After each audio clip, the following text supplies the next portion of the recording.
उघड्या डोळ्या देखत सगळं उद्ध्वस्त झालं तरीही तो उभा आहे, डोळ्यातल्या आसमांना डोळ्यातच थोपवून. डोक्यात असंख्य प्रश्नांचं काहूर माजलंय तरीही तो स्तब्ध आहे, मातीशी नाळ जोडून. दोष द्यावा तरी कुणाला आणि तक्रार करावी तरी कुणाची. डोळ्या देखत डोळ्यातल्या स्वप्नांचा चुराडा होताना इथं रडण्याचाही हक्क उरला नाही.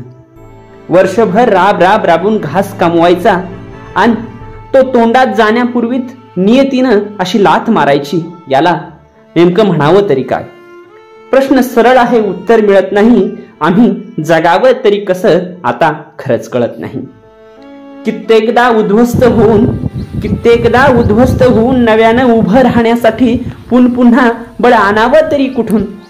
तुम्ही दिसणाऱ्या नुकसानीचे पंचनामे करताल हो, पण मनातल्या धगीचा पंचनामा मांडावा तरी कुणाकडं?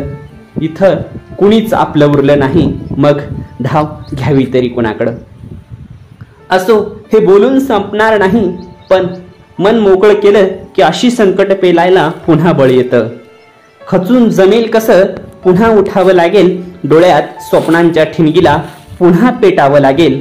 संपेल कधीतरी ही काळरात्र आणि होईल आनंदाची पहाट. आशेवर जगतोय आता पाहत त्या दिवसाची वाट. काल पेपरात एका सहकार्याच्या आत्महत्येची बातमी वाचली. खरंच खूप वाईट वाटलं. पण आत्महत्येनं आपलं अस्तित्व संपतं, प्रश्नांचं नाही. म्हणून मी ठरवलंय, लढत राहायचं, उत्तर शोधत राहायचं, प्रश्नांना संपवायचं स्वतः नाही. आज ना उद्या ही काळी आई देईलच ओंजळ भरून, पण त्यासाठी अजून किती अंत पाहणार आहेस कुणास ठाऊक? त्यासाठी अजून किती अंत पाहणार आहेस कुणास ठाऊक?